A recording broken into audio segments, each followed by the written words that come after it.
말씀은 열왕기하 8장에서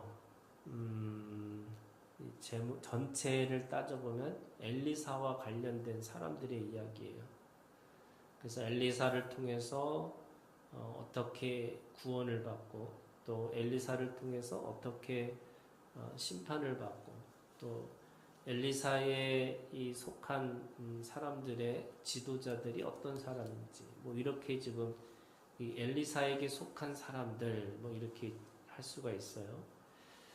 1절부터 6절까지는 이 수넴 여인의 이야기를 하고 있죠. 이 수넴 여인은 우리가 읽은 것처럼 그 집에 음식을 내주시고, 그리고 죽은 아들을 살리시고. 근데 오늘 지금 엘리사가 그 여인에게 이렇게 얘기합니다. 8장 1절에 너는 일어나서 네 가족과 함께 거주할 만한 곳으로 가서 거주하라, 이렇게 얘기하죠. 동사로는 세 가지가 있는 거예요. 첫 번째는 일어나라, 일어나서. 두 번째는 가라, 이런 거죠. 세 번째는 거주하라, 이렇게 얘기합니다. 이게 하나하나가 다 쉽지 않은 거예요. 우리가 잘 알고 있는 것처럼 아브라함의 신앙은 고향과 또 친척과 아버지 집을 떠나는 거잖아요. 신앙의 모든 기초는 이 떠나는 거로부터 시작하는 건데, 이 떠난다라는 말이 무슨 뜻이냐면 오늘 일어나서 가라는 거예요. 근데 일어나라라는 게 뭐냐면, 이 사람들은요 제일 먼저 가장 필요한 욕구 중에 하나가 이 안정의 욕구예요. 그러니까 변화를 요구하지 않아요. 이 변화가 쉽지가 않고, 또 그 변화를 굉장히 위기라고 생각을 하는 거죠. 그런 의미에서 이 변화를 요구하지 않기 때문에 사람들은 그 자리를 주저앉고 싶은 거죠. 그래서 시편의 1편에 있는 말씀에 보면 이 하나님의 말씀을 묵상하지 않는 사람들이 어떤 사람들이냐, 이 자기의 자리, 교만의 자리, 그 자리를 앉아서 그 교만을 드러내고 살아가는 사람들, 이런 거잖아요. 그러니까 생각이, 가치가 세계관이 돼서 그 세계관이 그 삶의 모든 자리를 차지하고 있는 거예요. 근데 여기서 가기 전에 일어나라, 이렇게 얘기하는 거죠. 이게 자기 자리를 일어나서 그 다음에 가서 그 다음에 그곳에 거주하라, 이렇게 얘기합니다. 근데 이 수넴 여인은 우리가 뭐 잘 알고 있지만 이 여인의 믿음이 있어요. 그게 뭐냐면 지금 이 열왕기 상하, 이 엘리야와 엘리사의 이야기 속에서는 거기에 그 엘리야와 엘리사의 표현이 아주 독특한 표현이에요. 뭐라고 그러면 하나님의 사람, 이렇게 돼 있어요. 그러니까 하나님의 사람, 이거는 이 유다나 북이스라엘만이 아니라 이방의 나라들도 이 엘리야와 엘리사를 하나님의 사람, 이렇게 부르는 거예요. 그러면 이 수넴 여인이 이 엘리사가 말한 그대로를 지금 하고 있어요. 그게 2절에 있는 말씀이에요. 2절에 보시면 여인이 일어나서 하나님의 사람의 말대로 행하여 그의 가족과 함께 가서 블레셋 사람들의 땅에 7년을 우거하다가, 이렇게 돼 있어요. 그러니까 엘리야가 일어나서 가서 기거하라, 이렇게 얘기하면 지금 그 말대로 일어났고, 그 말대로 갔고, 또 그 말대로 우거했다, 이렇게 얘기를 하는 거죠. 그러면 이게 지금 수넴 여인의 믿음이라는 게 뭐냐? 이 믿음은 그 하나님의 사람의 말대로 그렇게 행했다, 이렇게 얘기해요. 그래서 우리가 이게 믿음의 행위라고 하는 것 속에서 그 믿음의 행위 중에 하나가요, 그 말씀 그대로 지키는 것. 이걸 준행이라고 그러잖아요.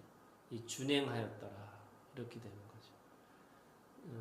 노아가 하나님께서 방주를 짓는다고 했을 때 바닷가에서 짓는 게 아니고 이 산에다가 또는 자기의 살고 있는 곳에다가 방주를 짓는 거예요. 만약에 비가 올 거라고 믿지 않았으면 또는 이 배가 진짜로 떠야 되는 배라고 믿지 않았으면 아마 그냥 설렁설렁, 왜냐하면 배이긴 하지만 바닷가에서 끌고 가서 타야 되는 배라고 생각하지 않았다면 아마 그렇게 지었을 거예요. 그런데 이 노아가 가지고 있는 믿음이 뭐냐면 준행하였더라 이렇게 돼요. 그러니까 하나님의 말씀을 1.1핵이라도 버리지 않고 거기다가 그 말씀대로 행했다 이렇게 얘기를 하는 거죠. 그랬더니 말씀의 보호가 있어요. 그 말씀의 능력이 있어요. 그 말씀의 인도하심이 있는 거죠. 그래서 그 말씀대로 했더니 그 여인은 하나님께서 그 말씀에 행한 대로 지키고 보호해 주셨다 이렇게 말씀하시는 거예요. 그래서 7년의 가뭄이 있어요. 그런데 어떤 사람은 이 7년의 가뭄이라는 거는 누구도 벗어날 수 없는 거예요. 다 비가 안 오는 거잖아요. 근데 이 7년의 이 가뭄의 속에서 이 여인은 목숨을 유지하는 거죠. 왜냐하면 말씀의 보호하심이, 그 말씀의 능력이 그한테 있었기 때문에 그런 거죠. 그래서 6절에 있는 말씀에 보면 그가 하나님 안에서 말씀의 보호를 받았을 뿐만 아니라 그 말씀의 복을 누리고 산다는 거예요. 그게 6절에 있는 말씀. 왕이 그 여인에게 물음에 여인이 설명한지라 왕이 그를 위하여 한 관리를 임명하여 이르되 이 여인에게 속한 모든 것과 이 땅에서 떠날 때부터 이제까지 그의 밭의 소출을 다 돌려주라 하였더라. 이스라엘은 이 토지 공개념이잖아요. 그러니까 이 토지는 주인이 없는 거예요. 그러니까 주인이 없다는 말은 정확하게 얘기하면 하나님의 소유예요. 그리고 다 이스라엘 백성들은 그 땅을 팔기도 하고 또 사기도 하지만 그것이 7년 뒤에는 다시 돌려줘야 되는 거예요. 또는 희년이 되면 50년이 되면 다시 원 주인한테 다시 돌려줘야 돼요. 그러면 이 말은 무슨 말이냐? 지금 이 여인이 떠나서 자기 땅을 버리고 갔지만 다시 돌아왔을 때 거기에 소출해 있는 것까지 그 7년 동안 있던 소출까지 다 돌려받았다 이렇게 얘기를 하는 거죠. 이게 하나님의 말씀이 이루어지는 또는 말씀의 능력을 따라서 살았던 수넴 여인의 이 고백이에요. 이스라엘 백성들이 이 말씀을 읽을 때마다 이게 열왕기 하잖아요. 그러니까 이 왕들의 이야기 속에서 이들이 경험하는 게 뭐냐면 애굽이죠. 그들이 애굽에서 다시 돌아오는 시간이 있었어요. 그게 70년이었어요. 이 야곱이 애굽으로 들어가는 그 72명이 들어가서 나중에 장정만 60만 명이 나오고 그것이 70년이 지나서야 그 가나안 땅으로 다시 들어가는 그것이 뭐냐면 하나님의 말씀을 따라서 일어서서 가라고 하셨고 그리고 가나안 땅에 거주하라 이렇게 말씀하신 거잖아요.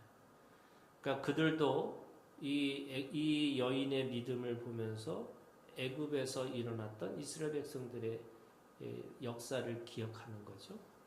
또 뿐만 아니라 바벨론의 사건이 이제 올 거예요. 그 바벨론의 사건에서 이들은 이 말씀을 읽으면서도 이 하나님께서 일어서서 가서 기거하지만 다시 가나안 땅으로 다시 돌려보내실 때에 그 전에 있었던 그 모든 것까지도 갚아주실 거구나. 이거를 깨닫게 되는 거죠. 그러니까 이 수넴 여인의 이 모습은 하나님의 말씀을 복종하고 순종했던 믿음의 여인, 그 믿음의 여인의 삶을 보여주고 있습니다. 반면에 오늘 이 7절부터는 조금 기괴하고 조금 이 황당한 이야기를 지금 이 말씀에 기록하여 놨어요. 지금 아람 왕, 이 벤하닷이라고 하는 왕이 병이 들었어요. 그래서 자기가 이 병이 날 건지 안 날 건지를 이 아람 왕이면은 이 유다의 원수거든요. 그런데 그 왕이 하나님의 사람이라고 하는 이 소문을 듣고 그에게 찾아가서 물어보고 싶은 거예요. 자기가 병이 날 건지 안 날 건지. 그걸 누구한테 시켰냐? 뭐 여기 있는 말씀에 보면 그 왕이 8절에 이렇게 해서 왕이 하사엘에게 이르되 이렇게 했어요. 그러니까 그 하사엘이라고 하는 사람 아마도 뭐 나중에 알겠지만 이게 이 사람이 이 베나닷을 죽이고 자기가 왕이 되는 거잖아요. 그러니까 이 베나닷에게는 굉장히 중요하고 굉장히 오른팔과 같은 사람이었던 것 같아요. 그러니까 이 사람에게 물어보라고 그리고 선물까지 가져가서 이 엘리사에게 물어보라 이렇게 얘기합니다. 10절에 엘리사가 이르되 이 하사엘을 만났던 엘리사가 그렇게 얘기하는 거예요. 너는 가서 그에게 말하기를 왕이 반드시 나으리라 하고 그러나 여호와께서 그가 반드시 죽으리라 내게 알게 하셨느니라 이렇게 얘기하는 거죠. 근데 지금 앞에가 중요한 게 아니라 사실 뒷얘기가 더 중요한 거죠. 병이 나을 거지만 그 병보다 더 중요한 건 목숨이 잃어버린다는 거예요. 근데 지금 왕은 뭘 물어봤냐면 병이 날 거냐 안 날 거냐 이거 물어본 거예요. 근데 이 병이 낫느냐 안 낫느냐 중요한 게 아니라 죽느냐 사느냐 이게 문제잖아요. 그러면서 11절에 이렇게 얘기합니다. 하나님의 사람이 그가 부끄러워하기까지 그의 얼굴을 쏘아보다가 우니 이렇게 돼 있어요. 아니 이 원수의 나라 왕, 이 신하고 또 이 나라는 아람 왕이니까 이 유다의 원수인데 이 하사엘을 보고 엘리사는 지금 그가 부끄러워하기까지 그의 얼굴을 쏘아보다가 울고 있다 이렇게 얘기해요. 참 이 엘리사가 그 앞날을 보면서 울고 있는 건데 그 울음이 무슨 뜻이냐? 12절에 하사엘이 이르되 내 주여 어찌하여 우시나이까? 그래서 오늘 제목이요. 내 주여 어찌하여 우시나이까요. 그러니까 대답하되 네가 이스라엘 자손에게 행할 모든 악을 내가 알미라. 네가 그들의 성에 불을 지르며 장정을 칼로 죽이며 어린아이를 맺히며 아이 벤 부녀를 가르리라. 그러니까 지금 아람이 이 왕이 이 하사엘이 될 거고 이 하사엘은 유다의 원수가 된다는 거죠. 근데 아주 구체적으로 그 죄목을 말하고 있어요. 성에 불을 지르고 장정을 칼로 죽이고 어린아이를 맺히고 아이 벤 부녀를 가르리라. 이게 이 잔인무도한 그리고 너무나 이 비정한 이 사람에게 오히려 뭐 하고 있냐면 꾸짖고 저주하고 이런 게 아니고 울고 있어요. 그러니까 그 울음이 정말로 이게 어떤 의미인지를 잘 이렇게 이해가 되지 않는 거죠. 그러면서 13절에 하사엘이 이르되 당신의 개 같은 종이 무엇이기에 이 자기 스스로를 개 같은 종이라고 표현해요. 근데 이게 진심으로 안 들려요. 그죠? 예. 하찮은 사람이 뭐 이런 거잖아요. 아무것도 아닌 사람이 뭘 이렇게 뭐 이런 것과 똑같은 이 개 같은 이 종이 뭔데 내가 뭐 그렇게 나를 위해서 우시거나 내가 또 무슨 왕이 됩니까? 뭐 이런 얘기를 하고 있는 거죠. 이런 큰 일을 행하오리까 하더라. 엘리사가 대답하되 여호와께서 네가 아람 왕이 될 것을 내게 알게 하셨느니라. 네가 왕이 될 것이다. 이렇게 얘기하는 거예요. 네, 그런데 왜 울었을까? 저는 이 말씀이 그래서 오늘 이 하사엘의 입을 통해서 고백하고 있는 게 뭐냐면 내 주여 어찌하여 우시나이까 이거예요. 내 주여 어찌하여 우십니까? 저주를 퍼붓고 심판의 말씀을 하고 또 이 자기네 민족을 그렇게 죽일 거를 보고 계셨으면 우리가 사람들 생각으로는 빨리 이 사람을 없애고 역사를 바꾸는 게 맞는 것처럼 보이는데 왜 그 하사엘을 향해서 울고 있을까? 저는 이게 오늘 우리에게 똑같은 이 상황인 거예요. 그러니까 지금 수넴 여인은요, 그 하나님의 사람의 말씀에 따라서 일어서서 가고 기거해라 그랬더니 그대로 해요.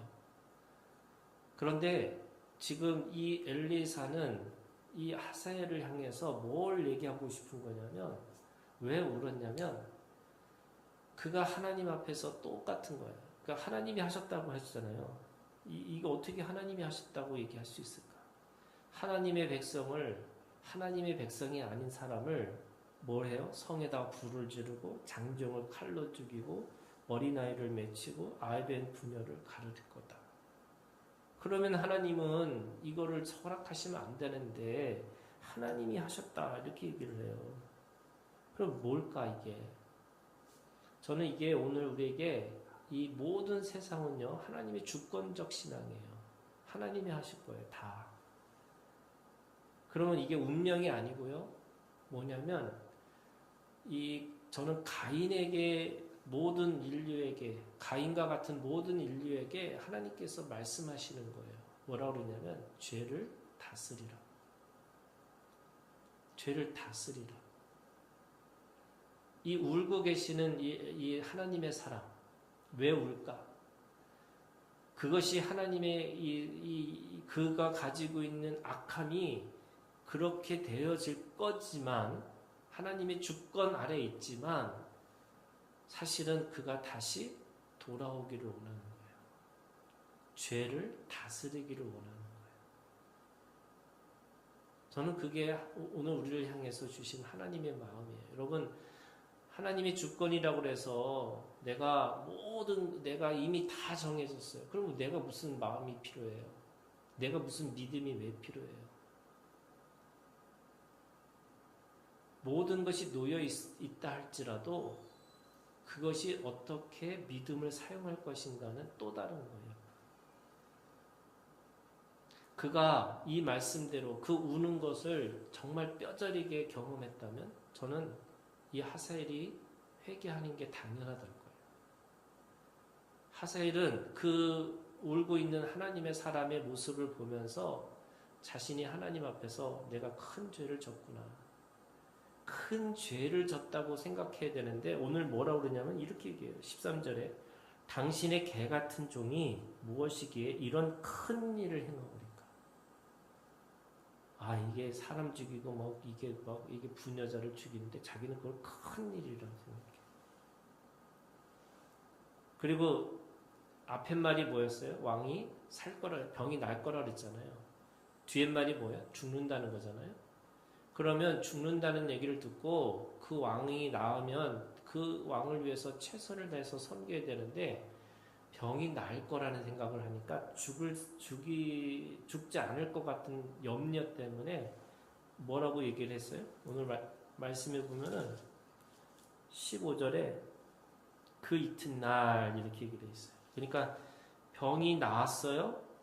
근데 15절 그 이튿날에 하사엘이 이불을 물에 적시어 왕의 얼굴에 덮음에 왕이 죽은지라. 병이 나으면 계속 살까봐 염려해갖고 그 이튿날 살인을 해버려요. 이 엘리사의 눈물은 그 하사엘이 비록 아람 왕이고 아람의 원수고 이스라엘의 원수고 또 그가 비록 그렇게 상황이 놓여 있다 할지라도 믿음을 사용해서 다시 돌아왔으면 좋겠다. 또는 그 인생이 그 영혼이 너무나 안타까우니까 우셨다면 그 자신을 돌아보면서 내가 어떻게 회개할까? 이거를 생각해야 되는데 오히려 자신의 계획을 더 착실하게, 성실하게 죄를 짓고 있어요. 그러니까 이 수넴 여인의 이 행위와 이 하세엘의 행위는요, 완전히 극과 극이에요. 근데 여러분, 하나님의 마음은 뭐예요? 똑같아요. 수넴 여인을 향해서 주시는 하나님의 이 여인, 이 과부를 향한 하나님의 안타까움이 있다면 죄인을 향한 하나님의 마음도 똑같이 있는 거예요. 그래서 우셨어요. 그래서 안타까워하셨어요. 그래서 그가 돌아오기를 원하셨어요. 이게 하나님의 마음이에요. 하나님은 그대로 계세요. 그렇지만 인간이 가지고 있는 믿음은 이 믿음을 사용해야 될 때 사용하고 이게 자신의 힘을 죽이고 이 하나님의 뜻을 따라서 살아야 되는데 그 뜻이 그냥 주어졌다고 그냥 덥석덥석 이거를 로마서에 있는 말씀에 보면 그 정욕대로 이렇게 됐어요. 내버려 두셨다. 이 정욕대로 쓰이기를 내버려 두셨어요.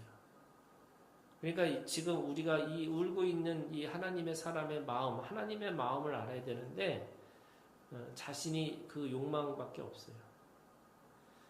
그러면서 뒤에 지금 이 하세일 이야기 뒤에 16절부터 24절은 유다의 왕들의 이야기를 하고 있죠. 여호람이 있고요. 16절부터 24절까지 그리고 25절부터 29절은 아하시아 왕에 대한 이야기를 합니다. 그런데 이들도요. 똑같이 뭐예요? 악한 일을 하고 있는 거예요. 그게 기준이 뭐냐면 그 이스라엘의 왕이었던 바로 이 아합의 행위를 그대로 쫓아서 갔다 이렇게 얘기합니다. 이게 이제 죄의 족보들이에요. 이 죄의 족보가 어떻게 된 거냐면 18절에 얘기를 했어요. 그가 이스라엘 왕들의 길을 가서 아합의 집과 같이 하였으니 이는 아합의 딸이 그의 아내가 되었습니다. 그가 여호와 보시기에 악을 행하였으나 그러니까 하나님이 그들의 아합의 이 죄를 물리치시고 그 아합을 통해서 배워야 되는데 이 왕들도 그걸 배우지를 못했어요. 다만 19절에 여호와께서 그의 종 다윗을 위하여 유다 멸하기를 즐겨하지 아니하셨으니 이는 그와 그의 자손에게 항상 등불을 주겠다고 말씀하셨다. 그러니까 언약을 받은 사람은 마지막까지 그래도 끝까지 하나님은 지켜보고 계시는데 이 하나님의 사람이 아닌 사람들은 특별히 믿음을 사용하지 않는 사람들은 그게 말로가 그냥 심판밖에 없는 거죠. 똑같이 27절에도 이렇게 됐어요. 아하시아가 아합의 집의 길로 행하여 아합의 집과 같이 여호와의 보시기에 악을 행하였으니 그는 아합의 집의 사이가 되었습니다. 이게 아합과 다 연이 닿아가지고 이 아합은요 죄의 기준이에요. 아합과 같은 집, 아합의 길로 이 이스라엘이 북이스라엘이 이 여로보암의 행위대로 이거잖아요 기준이. 근데 그 여로보암의 죄보다 더 큰 죄가 지금 아합과 이세벨의 죄예요. 이 이세벨은 어디까지 가냐면 요한계시록까지 가요. 그럼 지금은 뭐예요? 지금도 똑같은 거죠. 이 아합과 이세벨의 죄가 있는 거예요. 이 아합과 이세벨의 죄라는 게 뭐냐면 하나님을 믿는 것처럼 하면서 자기 욕망을 채우는 거예요. 이게 어떤 거냐면 하나님의 이름을 통해서 자기 유익을 구하고 사는 거예요.